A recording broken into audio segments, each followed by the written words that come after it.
ज्याप्रमाणे 52 पत्त्यांचा जुडगा असतो, वरती आपण धरतो एक बोट वरती एक बोट खाली, याप्रमाणे ज्ञानोबा तुकारामांचं एक आहे की ही पकड एकदा घट्ट झाली. ज्ञानोबा तुकाराम म्हणलं की सर्व संत त्याच्यात आले. ज्ञानदेवांचं जर कार्य बघितलं तर तसा अलौकिक अनन्यसाधारण. माऊलींचे अभंग आपण सगळे हरिपाठ असेल का इत्यादी अभंग असतील तर कुठेही माऊली देवाकडे काही मागत नाही किंवा काही त्रास झालाय याच्याबद्दल कुठेही वाच्य करत. तसं पाहिलं गेलं तर तुकाराम महाराज तुमच्या आमच्या सारखे तुकाराम महाराज वाटतात का तर संत आहेत, गाथा वाचतो आपण. ज्याप्रमाणे कीर्ती संतांना भेटली त्याप्रमाणे त्रासही झाला. तुम्हाला माहिती आहे माऊलींचं जेवढी कीर्ती होती तेवढा त्रासही झाला. इतका त्रास झाला की गावाच्या बाहेर राहायला लागलं. गावाच्या बाहेर राहायला लागलं. पण त्याचा फायदा असा झाला की वंचित असतील किंवा गावाबाहेरचे जे इतर समाजातील लोक आहेत त्यांचाही उद्धार झाला.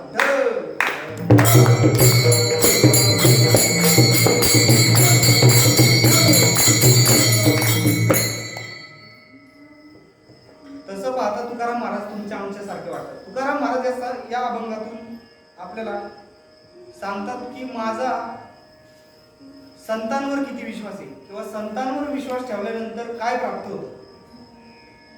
संतांवर विश्वास, याच्यात विश्वास शब्द आहे आणि संतांच्या पायी हा माझा विश्वास आहे. संतांवर का विश्वास ठेवायचा याच्याबद्दल तुकाराम महाराज सांगतात. साधं उदाहरण देतो की संतांवर विश्वास ठेवल्यानंतर योग्य असा मार्ग दाखवतात आणि तो मार्ग दाखवल्यानंतर जीवनाचं कल्याण होऊन जातं. नाही दाखवलं तर सांगतो की शाळा चालू असते, शाळेत गुरुजी मुलं गुरुजींना प्रश्न विचारतात, गुरुजी व्यासपीठ म्हणजे काय. आता आपल्याला माहिती आहे व्यासपीठ म्हणजे काय, ज्याच्यापर्यंत ठेवून वाचलं जातं. गुरुजी म्हणले की बाजरीचं पीठ, ज्वारीचं पीठ. तसंच अमेरिकेत एक व्यासपीठ आहे. असे जर उदाहरण दिली तर कधी आपला उद्धार व्हायचा. तर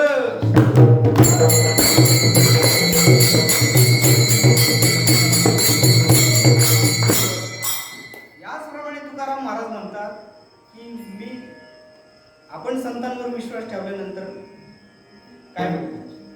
छोटीशी कथा सांगतो की संतांवर विश्वास ठेवल्यानंतर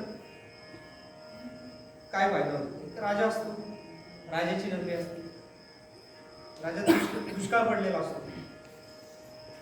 दुष्काळ पडलेला असताना प्रजा राजाच्या दरबारात येते आणि गाराणे खाते, हे राजा यावर्षी पाऊस झालेला नाही, दुष्काळ पडलेला आहे, काहीतरी उपाय करायला लागेल. राजा, प्रधान, मंत्रिमंडळ चिंतेत पडतं की काय करायचं. काय करायचं म्हटल्यानंतर निघतात. आता काय प्रजेचे नक्की हाल काय चालल्यात, काय हालावं आहे, राज्याची हालावा पावी म्हणून ते निघतात. निघत असताना जंगलात अरण्यात घोडा थांबवतात. दुपारची वेळ असते, न्याहारी करतात, घोड्याला पाणी बसतात आणि काही काळ आराम करतात. राजाला चांगली गाढ झोप लागलेली असते. प्रधानजी जागेत असतात. तेवढ्यात वरती पिंगळा पक्षी बोलतो. पिंगळा पक्षीचं एक जोडपं असतं आणि ते झाडावर गप्पा मारत असतात. ते म्हणतात, हा जो राजा आहे, प्रधान आहे, यांच्या राज्यात दुष्काळ पडलेला आहे, पण हा दुष्काळ असा तसा हटणार नाही. याच्यावर एकच उपाय.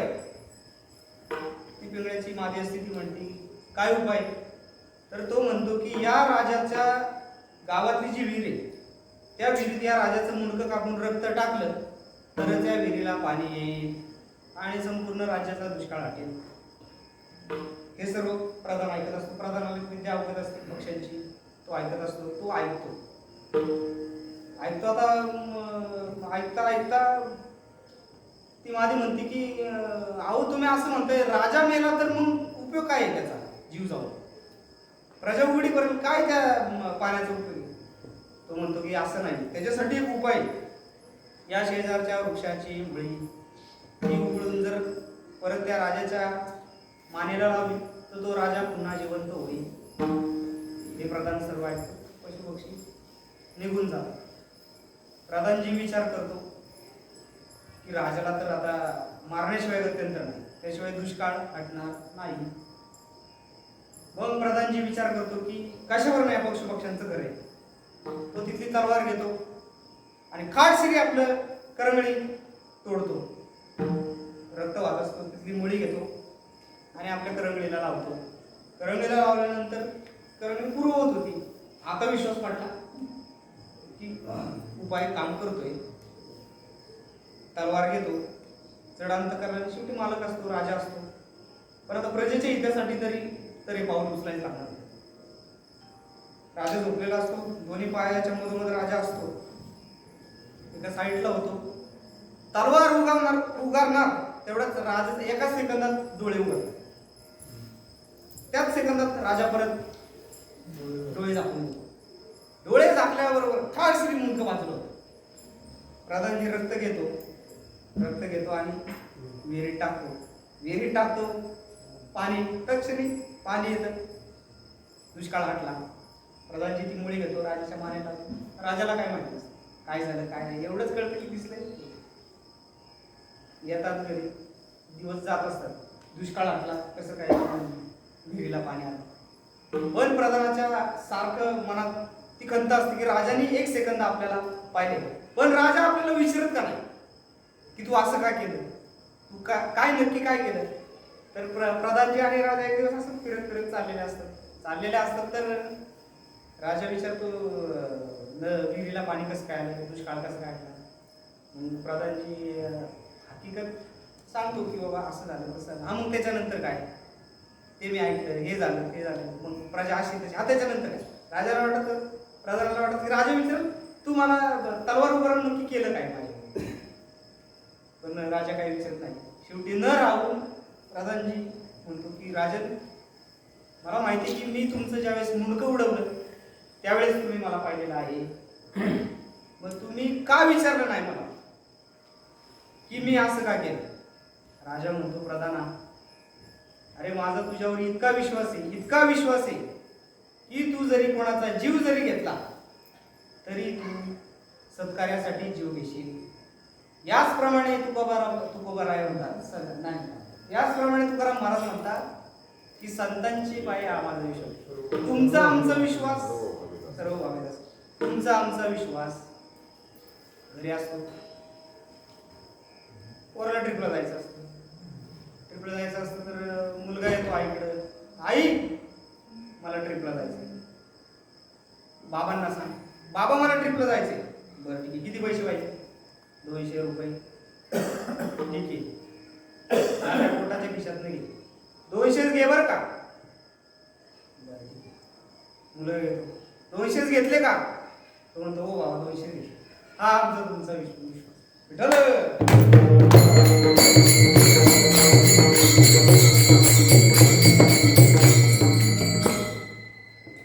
तुकाराम महाराज म्हणतात की संतांच्या पायाचे संतांचे हे पायी हा माझा विश्वास.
आमचा विश्वास संतांवर असेल.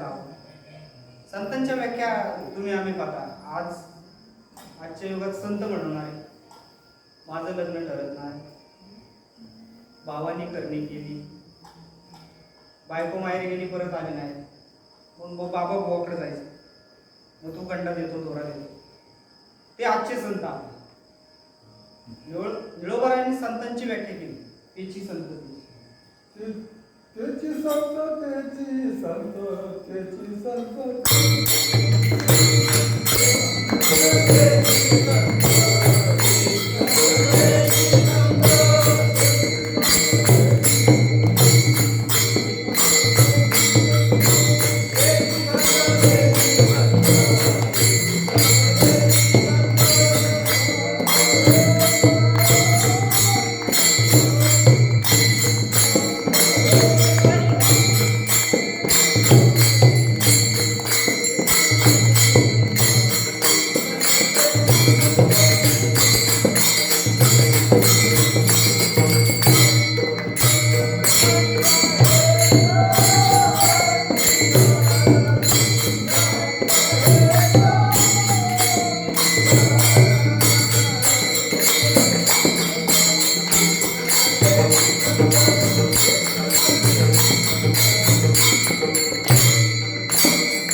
संतांची व्याख्या अशी केलेली आहे की नामस्मरणा वाचून नाट आला तुला जादू नामस्मरण आहे की नामस्मरण अशी व्याख्या निळोबरायांनी केली. तेच तुकाराम महाराज सांगतात की विश्वास कोणावर ठेवावा. जंगलात कोल्ह्यांची सभा भरलेली असते, कोल्हे लांडगे एकत्र झाले, बरेच दिवस कुठल्या प्रकारची शिकार भेटलेली नसते. शिकार भेटलेली नसते तर आता काहीतरी जुगाड केला पाहिजे, पोटाचा प्रश्न आहे. तर शिकार कोणी करायचं? वयस्कर कोल्हा असतो, तो म्हणतो की ठीक आहे मी जबाबदारी घेतो याची, शिकार आणून द्यायची जबाबदारी मी घेतो. तो जातो एका हत्तीकडं, हत्तीला म्हणतो की जंगलात असं ठरलेलं आहे की तुमचा राज्याभिषेक करायचा आणि तुम्हाला नवीन राजा घोषित करायचा. हत्ती म्हणतो अरे वा राजा, कुठलाही विचार न करता कुठलाही काही न करता कोल्ह्याच्या बोलण्यावर विश्वास ठेवतो आणि निघतो. ठीक आहे राजा बनणार, हत्ती आनंदात असतो, निघतो. चालत चालत जात असताना गलगलीचा चिखल असतो, कोल्हा त्याच्यावर जातो, हत्ती त्याच्या मागून येतो, गाळात रुततो आणि म्हणतो की कोल्हा हत्ती कोल्ह्याला म्हणतो अरे मला बाहेर काढ. कोल्हा हसतो आणि निघून जातो. पुढचं तुम्हाला काही सांगायची गरज नाही, हत्ती प्राणाला म्हणतो. याचप्रमाणे तुकाराम महाराज सांगतात की चुकल्यावर मग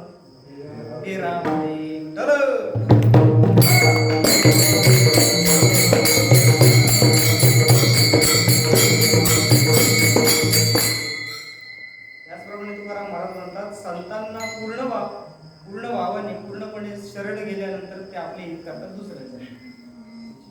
त्याची माझे हित करायचे.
म्हणजे संतांना राक्षस जरी शरण आले तरी ते त्यांचं कल्याण करतात. रामायणाचं एक उदाहरण देतो. रामायणाचं उदाहरण देतो. ज्यावेळेस दशरथ राजा मरण पावणार असतात, रात्री 12 वाजता ते मरण पावतात, त्यावेळेस लक्ष्मण मामाच्या घरी असतो. मामाच्या घरी असतो तर त्याला स्वप्न पडतं की स्वप्नात एक बाई दिसली, पूर्ण काळे कपडे घातलेली बाई दिसली, पूर्ण तिचा काळा कलर आहे आणि सर्व अंगाला तेल लावती आणि ती रडती. ती लक्ष्मणाकडे पाहून रडती. लक्ष्मण पाठीचा उठून रडू लागतो. त्याला स्वप्नात त्याच्या वडिलांचं मरण दिसतं. अशाच प्रकारचं स्वप्न मंदोदरीला पडतं. अशाच प्रकारचं स्वप्न मंदोदरीला पडतं की स्वप्नात तिच्या बाई येते, ती रडत असते. हे सर्व स्वप्न ती रावणाला सांगते. रावणाला म्हणते की हे प्रभू, मी असा सांगू का स्वप्न बघितलं, त्याच्यात मी पाहिलं की पूर्ण लंकेला वानरांनी घेरलेले. त्याच्यानंतर मी पाहिलं की रुधिर म्हणजे रक्ताचा पाठ संपूर्ण लंकेच्या भोवती. आणि त्याच्यानंतर मी पाहिलं की त्या सर्व वानरवीरांचा मुख्य त्याने तुमची दाई मुडकी जोडलेली आहे. अशा प्रकारचे मंदोदरी स्वप्न सांगते रावणाला सांगते, रावणाला सांगते, बिभीषणाला सांगून झालं, कुंभकर्णाला सांगते. वर सभेत ते स्वप्न सांगते, सगळेजण असतात. विभीषण जातो, मंदोदरी झाली.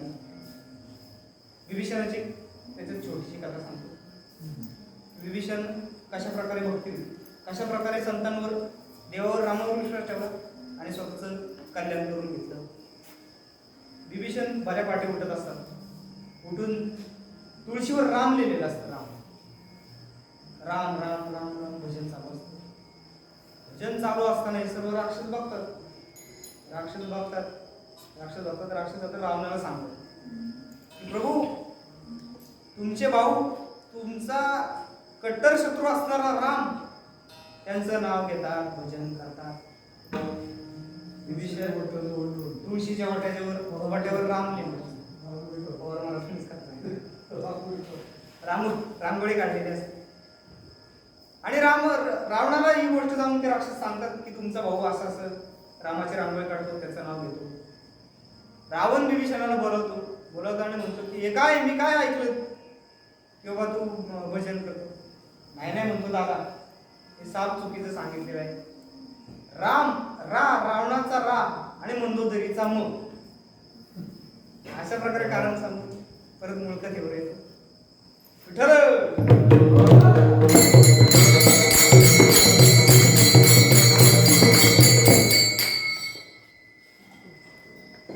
मंदोदरी शेवटी नवरा बायकोचं नातं असतं. काही गोष्टी एकांतात मंदोदरीला म्हणतो चल आतमध्ये.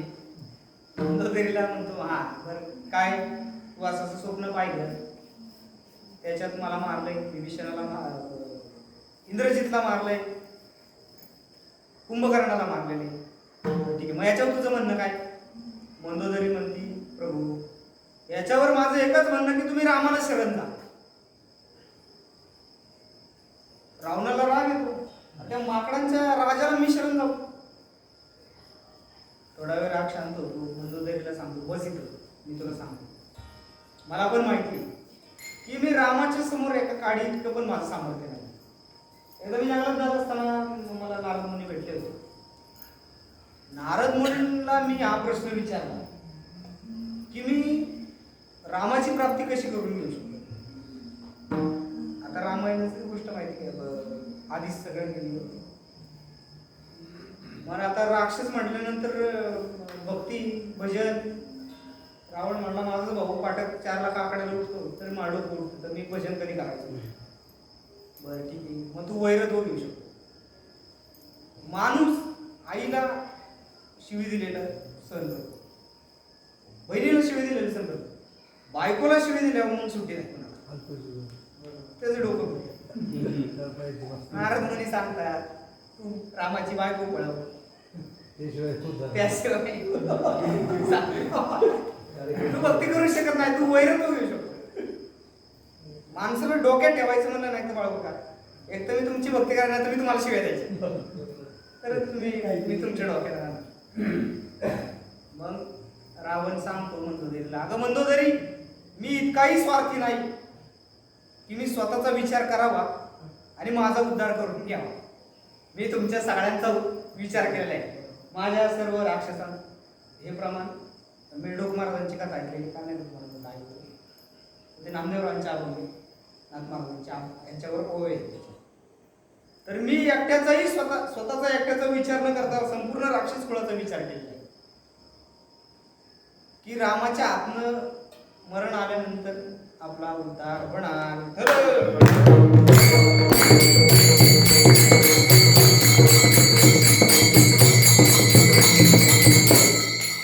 अशा प्रकारे तुकाराम महाराज सांगतात, संतांना शरण गेल्यानंतर काय होतं. तिसऱ्या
ही भक्ती करत असताना मी दमलो, मी भागलो, मला कुठल्याही प्रकारचे श्रम झाले, त्रास झाला तर देव स्वतः माझा भाग होता.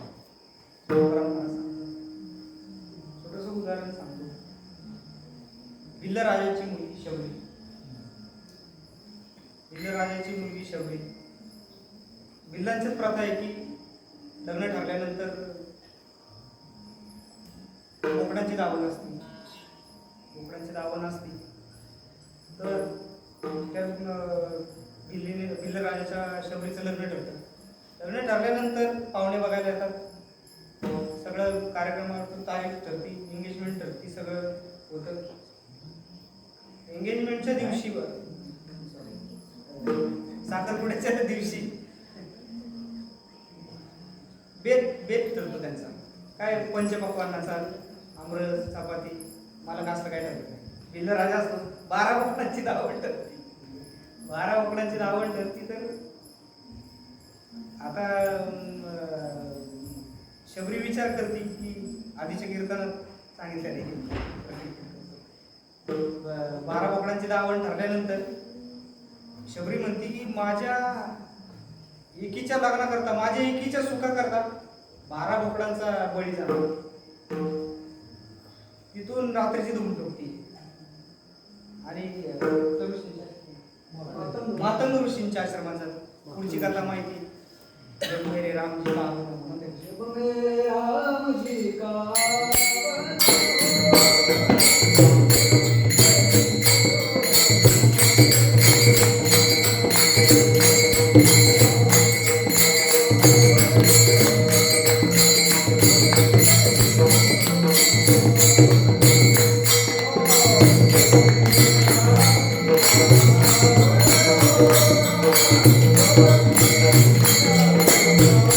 Thank you.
येणार माझे म्हणून रोज फुलं जंगलात आणती.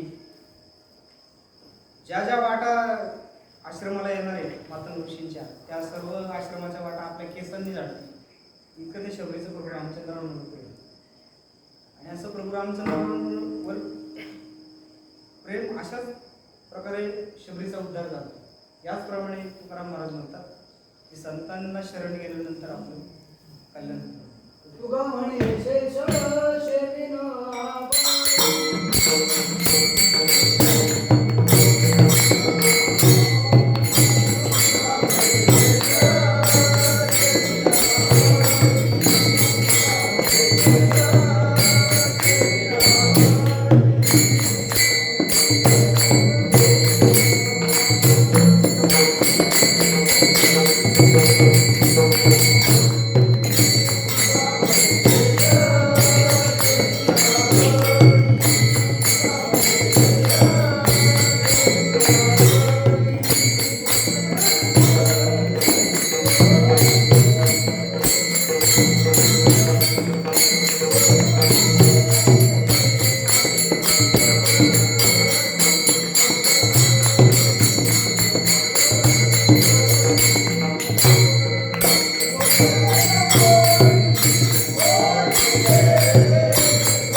याची माहिती.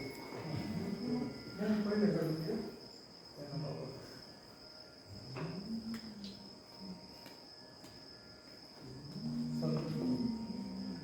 संताची पायी हवा जावी.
Thank you.